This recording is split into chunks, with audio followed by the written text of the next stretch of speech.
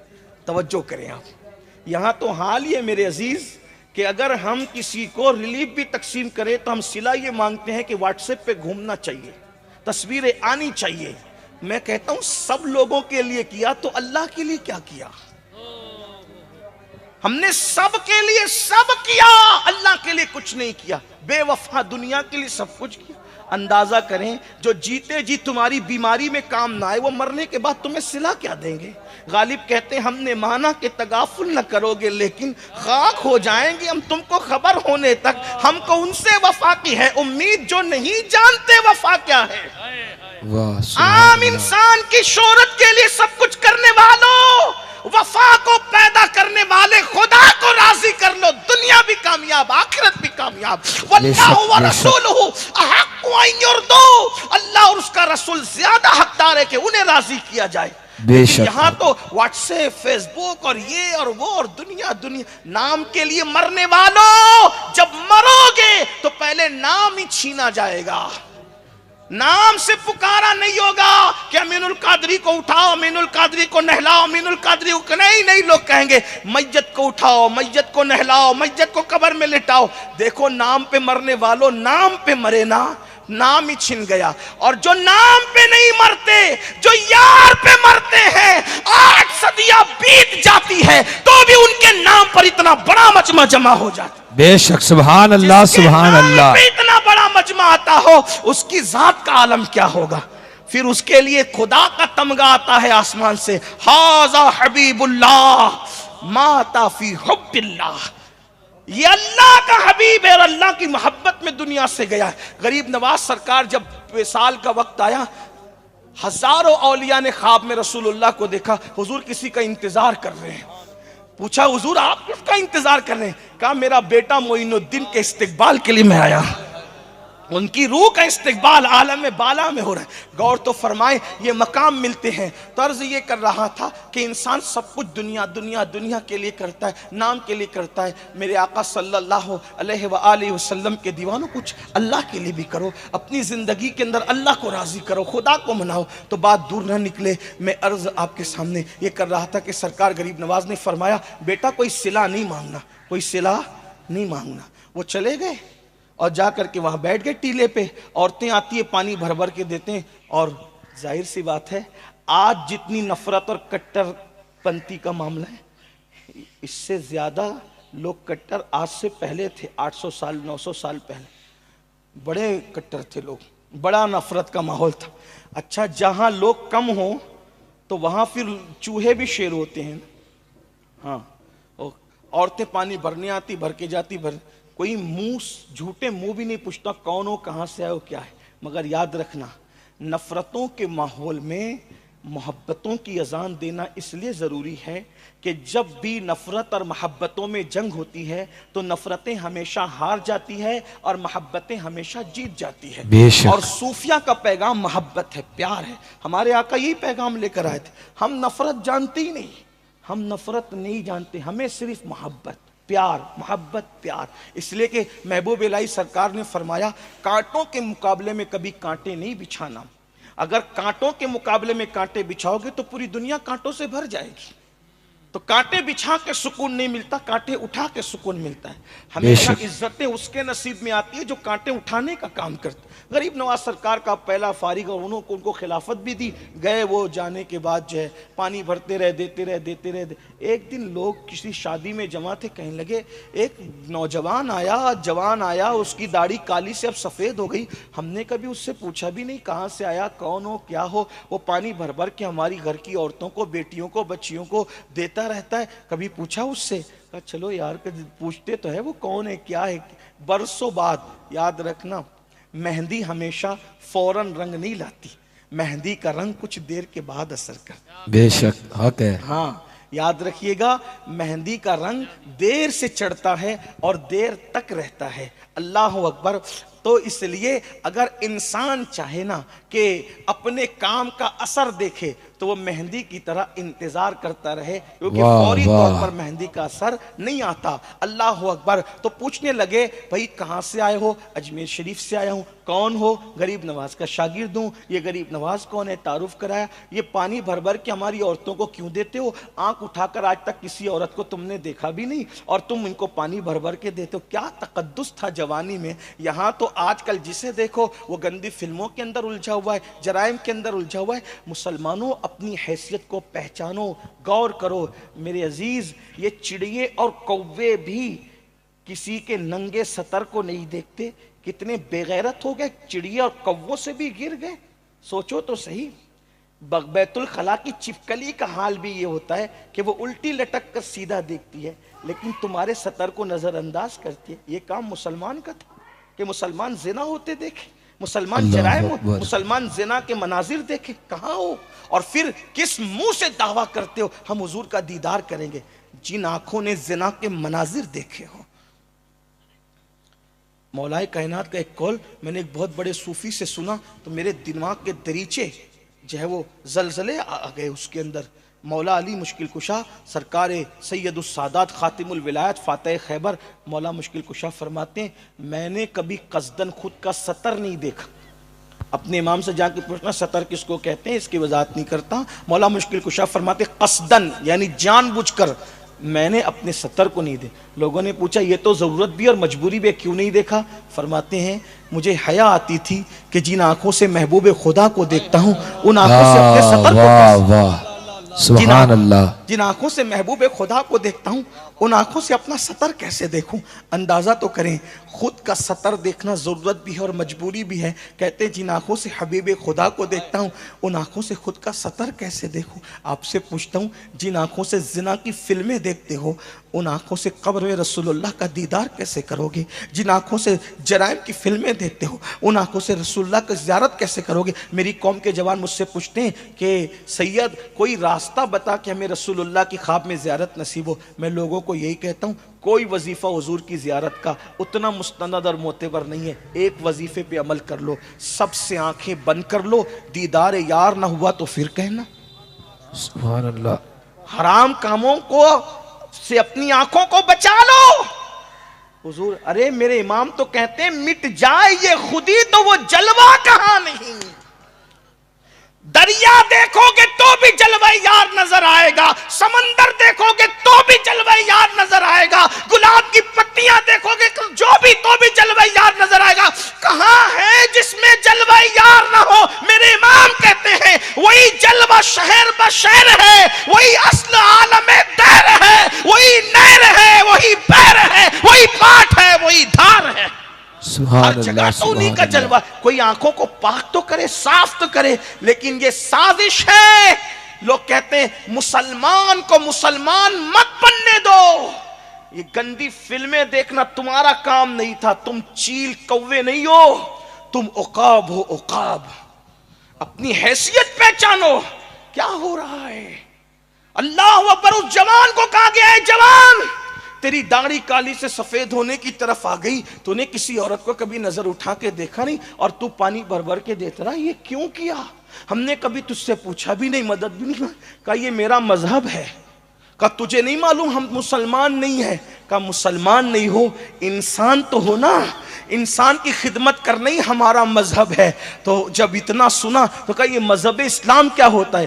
جب بتایا تو بستی کے لوگوں نے کہا جب اسلام اتنا اچھا ہے تو ہمیں بھی کلمہ پڑھا کر اسلام میں داخل کر لو۔ سبحان اللہ، سبحان اب آپ اللہ۔ سے پوچھتا ہوں آپ اور ہم کیا اسلام پھیلائیں گے؟ اجنبی عورتوں کی مدد کرنا اور ان کا بوجھ اٹھانا تو دور کی بات، جو نوجوان اپنی ماں کا بوجھ نہیں اٹھائے، جو نوجوان اپنے ماں باپ کی خدمت نہ کرے وہ کس کی خدمت کریں گے؟ دیکھیے کیا ہو رہا ہے۔ جل سے انقلاب نہیں لائیں گے کب تک جب تک میدان عمل میں نہ ہو۔ کیا ہو رہا ہے؟ ہم کیا کسی کا بوجھ اٹھائیں گے؟ جو ماں باپ کو بوجھ سمجھتے وہ دوسروں کا بوجھ کیا اٹھائیں گے؟ اگر محفل کے اندر قوالوں پر اور قوالن پر پیسے لٹانا ہو کیمرے میں آنے کے لیے تو پھر ہزاروں لٹا دیں گے، اور ماں دوا کو مانگ رہی ہو کہے گی بڑھیا بڈھی کب تک تمہاری دوا کا میں بوجھ اٹھاتا رہوں؟ دوسرے بچے نہیں ہیں تمہارے، ان سے نہیں مانگتی؟ یہ حال ہے۔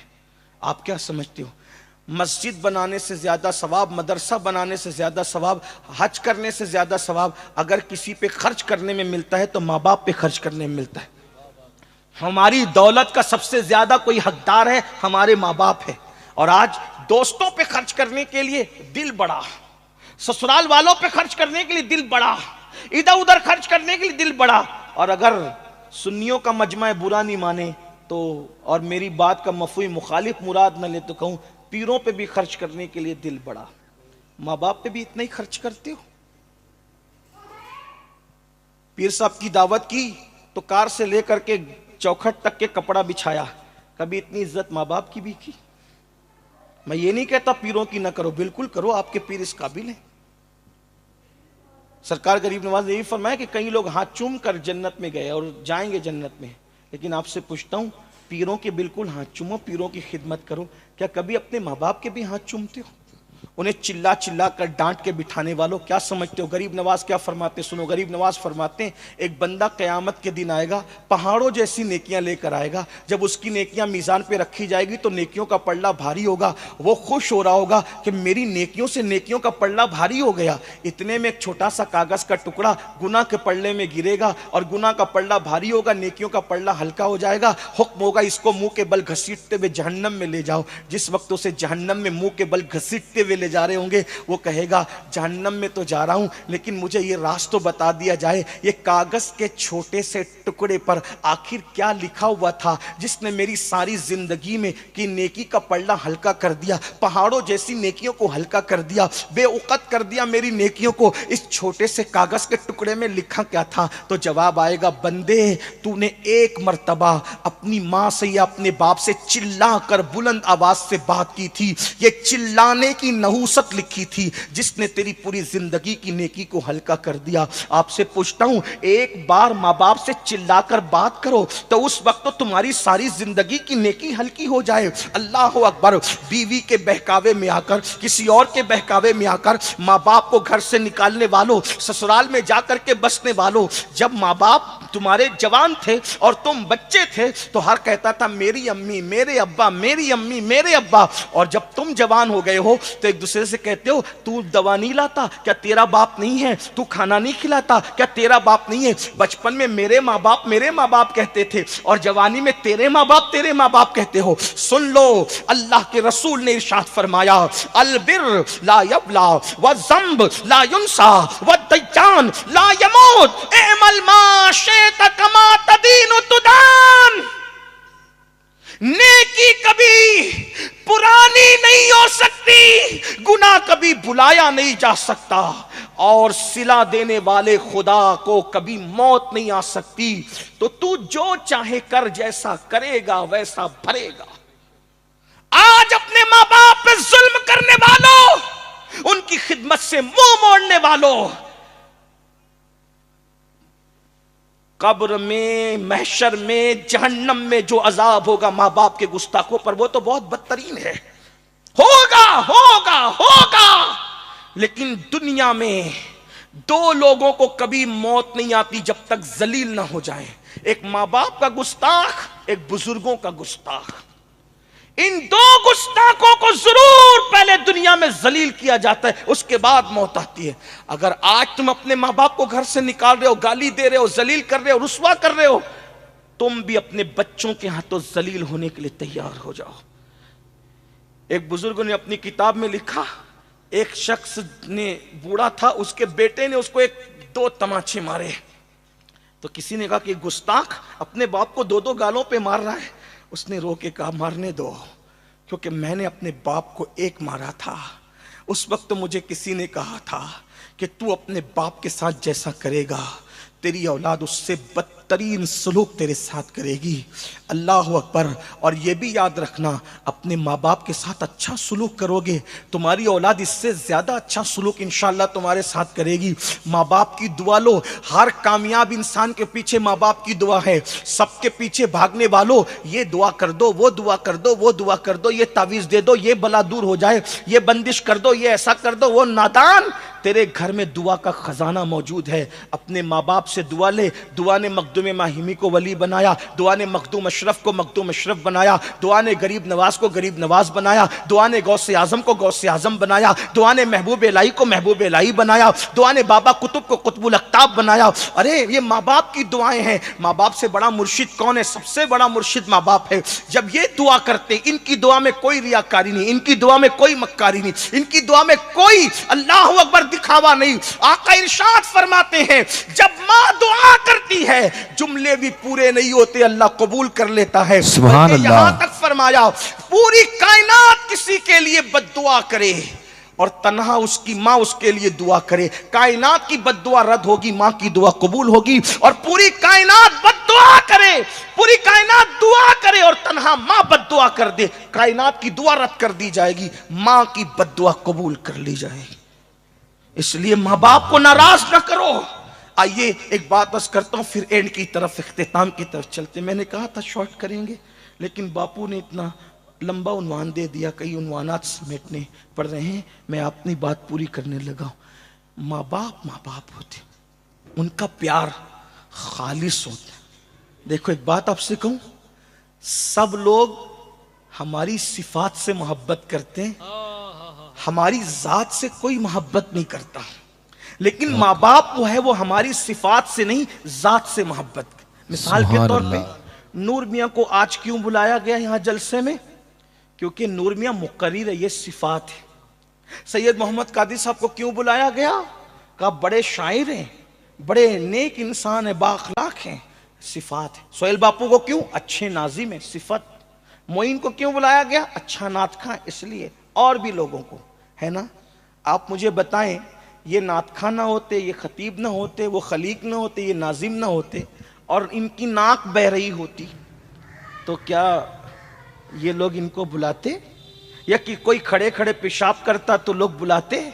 بستر میں پاخانہ کرتا تو لوگ بلاتے؟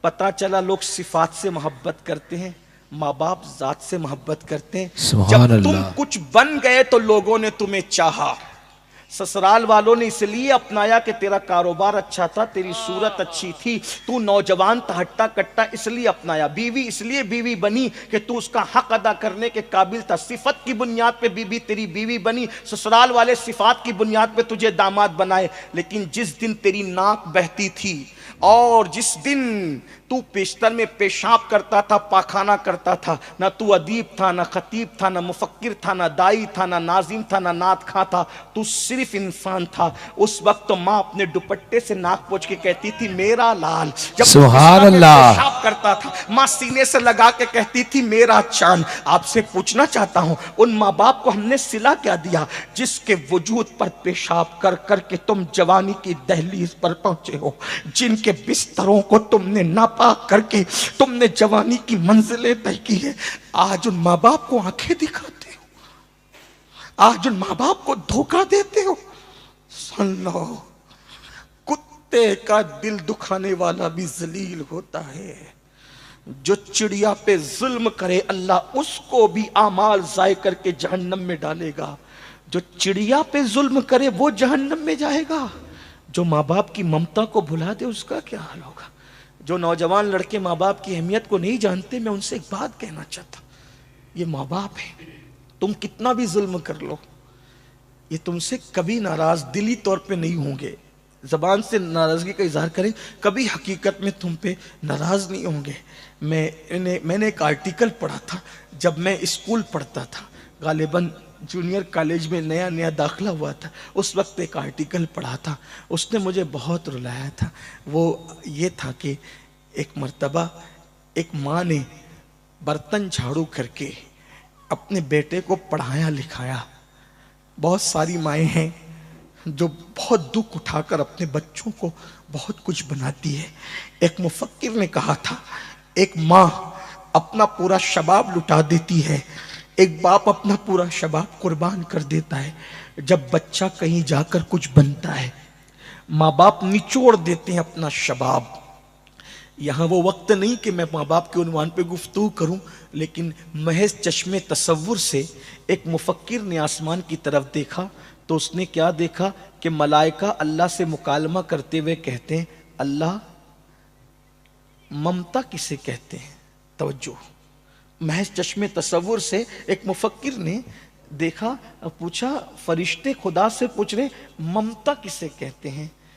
تو اس وقت خدا نے شبنمی قطروں کی شبنمی نزاکت کو، تتلیوں کے باغپن کو، نسیم سحر کو، صبح کے اجالے کو، شام کی زلفوں کو، پھولوں کی نکہت کو، چمنستان کے گلوں کی جو ہے وہ نزاکتوں کو، سبحان لالا اللہ، کی لالی کو، اور شفق کے جمال کو، افق کی سرخیوں کو، بلکھاتی ہوئی ندیوں کے حسن کو، سبحان موجیں مارتے اللہ، ہوئے سمندر کی موجوں کے تکبر کو، پہاڑ سبحان کی اللہ، استقامت کو، اور سبحان اللہ، سبزہ زاروں کی سبزہ زاری کو، سبحان سنبل کے اللہ، پودے کو، نرگس سبحان کے اللہ، پھول کو خدا سبحان نے اللہ، ایک ساتھ جمع کیا، اور جب وہ مجسم حسن ہو گیا تو پھر اس نے کسی وجود کے گود میں کسی وجود کو ڈالا، اور پھر اس وجود نے اس پورے حسن کو کسی پہ قربان کر دیا، تو کہا اس کو ممتا کہتے ہیں۔ کہا یہ مولا، یہ سبحان مکمل اللہ، حسن ایک ننھی سی جان پر جو قربان کر رہا ہے، یہ حسن کیا ہے اور وہ کیا ہے؟ تو ارشاد ہوتا ہے یہ مکمل حسن کو ماں کہتے ہیں، اور اس قربانی کو بچے پہ قربان کر دینے کو ممتا کہتے ہیں۔ یہ سبحان وہ اللہ، رشتہ ہے کہ ہر رشتہ کٹ سکتا ہے، ٹوٹ سکتا ہے، یہ رشتہ اتنا مضبوط ہے نہیں کٹ سکتا، بلکہ جرات کر کے کہہ رہا ہوں خدا سے بندے کا رشتہ نہیں ٹوٹ سکتا، اور اس کے بعد یہ خدا کا کرم ہے کہ ماں باپ سے اولاد کا رشتہ کبھی نہیں ٹوٹ سکتا۔ توجہ، دوست میں جھگڑا ہو گیا، اس نے کہا تو میرا دوست نہیں، ختم بات، صحیح؟ بھائی میں جھگڑا ہو گیا، تو میرا بھائی نہیں، نام لے کے پکارے گا، وہ ساجد ایسا کرتا، عبداللہ ایسا کرتا، عبد المصطفیٰ، توڑ دیا نا رشتہ۔ اسی طرح بیوی سے جھگڑا ہوا، رشتہ توڑ دیا۔ لیکن آپ سے پوچھتا ہوں، ماں باپ سے کتنا بھی لڑ لو، جب بات آئے گی تو کیا کہو گے؟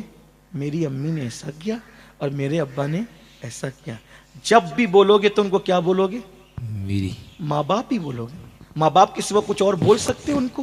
سوچو تو صحیح، کتنی ممتا اس میں ہے۔ تو عرض یہ کر رہا تھا کہ ایک ماں نے برتن جھاڑو کر کے محنت مشقت کر کے بیٹے کو پڑھایا، بھول یہ ہو گئی، دنیا ہی دنیا پڑھا دیا مالداری کے چکر میں، دین نہیں پڑھایا۔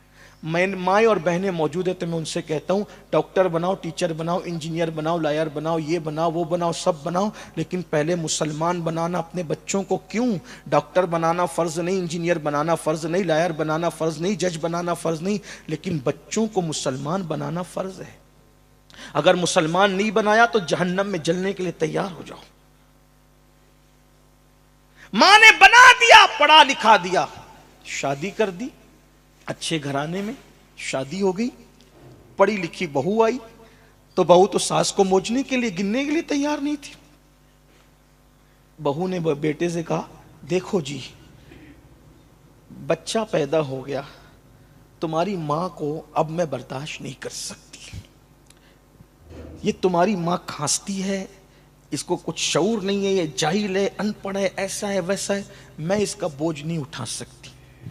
اچھا پھر یا تو اپنی ماں کو رکھو یا تو مجھے رکھو، کیا فیصلہ کرنا ہے؟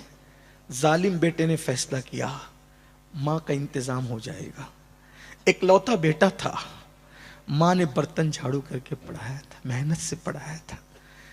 کاش کہ میرے دل کا درد، میں کوئی خطابت نہیں کر رہا ہوں، خطابت تو ہو چکی، کاش کہ میرے دل کا درد میری قوم کے جوان محسوس کر لیں۔ کتنی محنتوں سے کسی کی جوانی اجڑتی ہے نا، جب کوئی جا کر جوان ہوتا ہے۔ ماں اپنے جگر کا لہو ایک بچے کے حلق میں دودھ کی شکل میں منتقل کرتی ہے جب کوئی جا کر کے جوان ہوتا ہے۔ ایک باپ سردی، گرمی، برسات کچھ بھی دیکھے بغیر اپنا پورا شباب کسی پر نچھاور کر دیتا ہے جب کوئی جا کر کے جوان ہوتا ہے.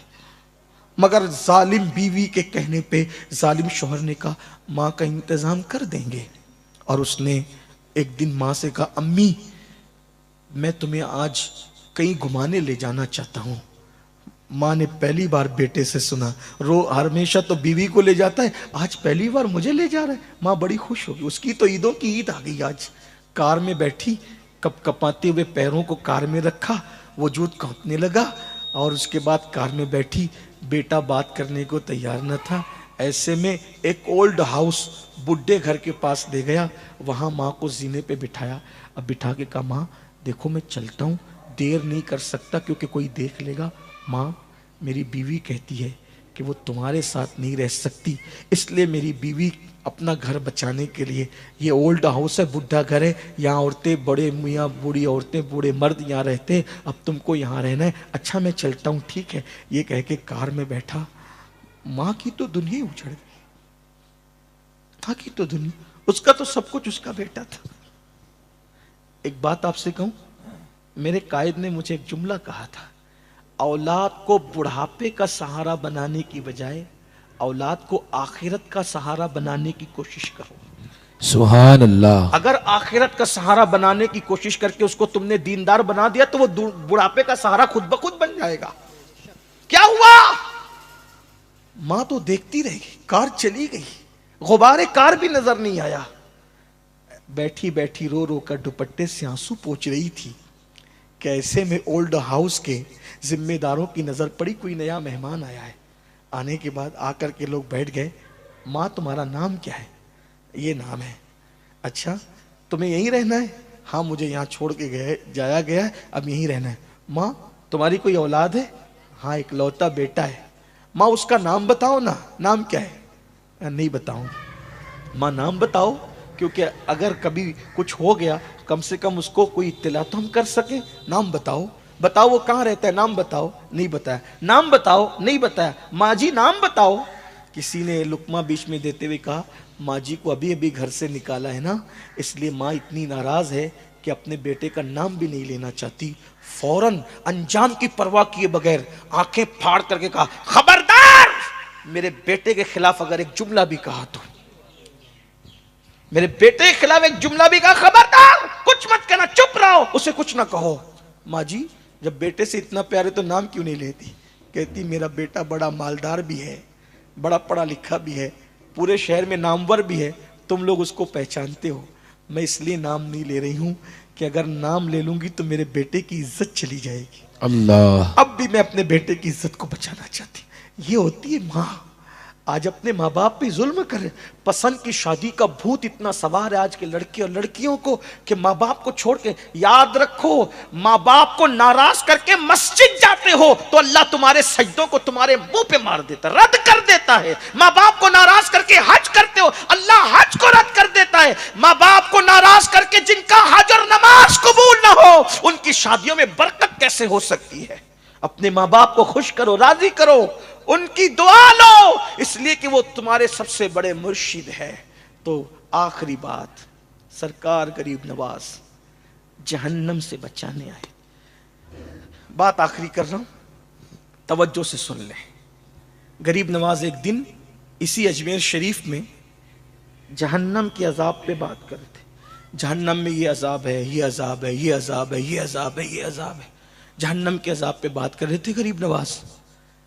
ایک نوجوان اٹھ کے کھڑا ہو گیا اور کھڑا ہونے کے بعد کہنے لگا حضرت یہ آپ جہنم کی عذاب کو جو بیان کر رہے ہو مجھے ڈر لگ گیا جہنم سے, اور میں جہنم کی آگ سے بچنا چاہتا ہوں, طریقہ بتا دے. میں اتنا سب عمل نہیں کر سکتا, کوئی ایک طریقہ بتا دے سرکار تاکہ میں جہنم کی آگ سے بچ جاؤں. غریب نواز کلم الناس علی قدر عقولہم, لوگوں کی عقلوں کے مطابق ان سے بات کرو. کیا فرمایا؟ بیٹا جہنم سے بچنا ہے, ایک ہی بات پہ عمل کرے گا. ہاں ایک ہی بات پہ, جا بیٹا داڑھی رکھ لے, اگر تو نے داڑھی رکھ لی نا انشاءاللہ تو جہنم سے بچ جائے گا. اب جوان لوگ کس کی سنتے ہیں؟ اس نے غریب نواز سے کہا سرکار یہ بات سمجھ میں نہیں آ رہی ہے کہ صرف میں داڑھی رکھ لوں گا تو جہنم سے بچ جاؤں گا, بات سمجھ میں نہیں آئی. حالانکہ اس دور کے لوگ تھے، مولانا کہہ رہے تھے نا ابھی کہ لوگ داڑیاں رکھ کر کے پہلے سدھر جاتے تھے، پھر ابھی داڑھی بھی رکھ کر کے لوگ نہیں سدھرتے. تو میں اس دور کی بات کر رہا ہوں، ہے نا، کہ لوگ داڑھی رکھتے تھے تو جھوٹ نہیں بولتے تھے. کیوں؟ داڑھی بدنام نہ ہو جائے. لوگ داڑھی رکھتے تھے تو عورتوں پر پاپ کی نظر نہیں ڈالتے تھے کیونکہ داڑھی بدنام نہ ہو جائے. یعنی داڑھی کا اتنا خیال رکھتے تھے. اور آج کل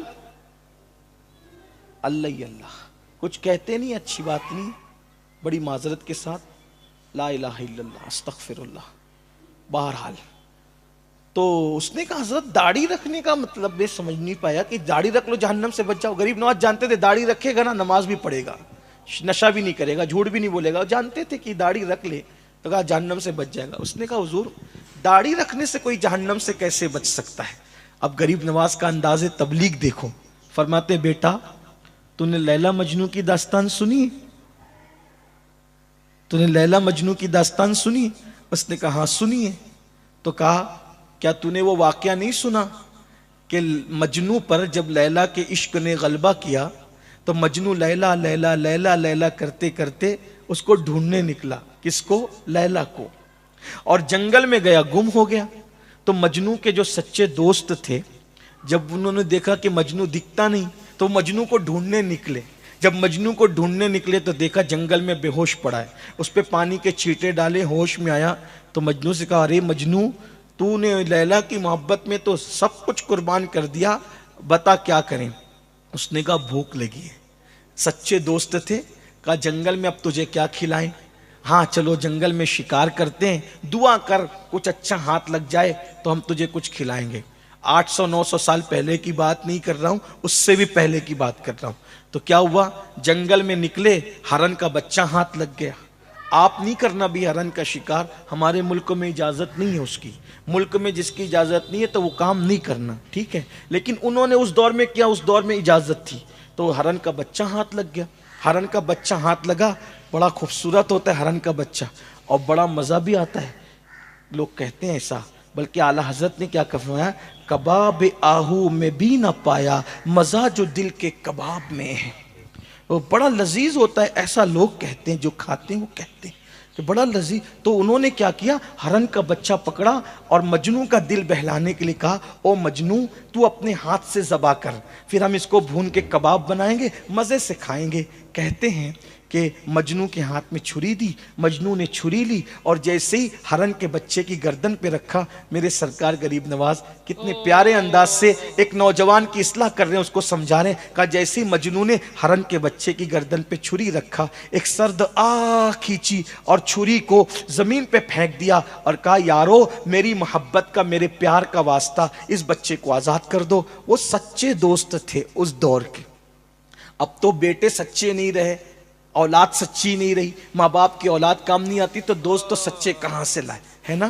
تو پھر کیا ہوا کہ اللہ اکبر، یہی ہوا کہ اس نے چھری پھینکی اور کہا میری سچی دوستی کا واسطہ اس بچے کو آزاد کر دو. جیسے ہی آزاد کیا وہ چھوکڑی بھرتے بھاگ گیا. دوستوں نے حسرت سے کہا او مجنو پگلے، اتنی محنت سے ہرن کا بچہ ملا تھا اور تو نے دوستی کا واسطہ دے کر آزاد کرا دیا. کیوں آزاد کرایا؟ کیوں ایسا کیا؟ مجنو نے بڑی سادگی سے کہا تم سے زیادہ بھوک تو مجھے لگی ہے، میں اس کو ذبح کرنا چاہتا تھا، لیکن جیسے میں نے اس کی گردن پہ چھری رکھا، اس کے چہرے پر میری نظر پڑی تو میں نے اس کی آنکھوں کو دیکھا. جب آنکھوں کو دیکھا تو اس ہرن کے بچے کی آنکھ ہو بہو میری لیلا کی آنکھوں کی طرح تھی. ارے نادان دوستو، جس کی آنکھ میرے محبوب کی آنکھ کی طرح ہو، میں اس جانور پر چھری کیسے چلا سکتا ہوں؟ میری محبت کی غیرت کو گوارا نہ ہوا، عشق کی غیرت نے گوارا نہ کیا کہ جس کی آنکھیں میرے محبوب کی آنکھوں کی طرح ہو اس پہ میں چھری چلا دوں. جب یہ واقعہ غریب نواز نے پورا کیا تو اس جوان سے کہتے ہیں نادان، لیلا مجنو کی دو محبت کی حقیقت کیا ہے؟ ایک فرضی کہانی کے سوا میرے اللہ نے میرے نبی سے جتنی محبت کی ہے کوئی اتنی محبت کسی سے نہیں کر سکتا. انہی کی محبت میں تو کائنات بنایا، جنت بنایا، سب کچھ بنایا، ملائکہ بنایا، انسان بنایا، انہی کی محبت میں سب کچھ بنایا. اللہ جتنا پیار کرتا ہے محبوب سے اتنا پیار کسی سے نہیں کرتا. حتیٰ کہ محشر بھی منعقد ہوگا تو محبوب کی عزت کے ظہور کے لیے منعقد ہوگا. فقط اتنا سبب ہے انہیں قادر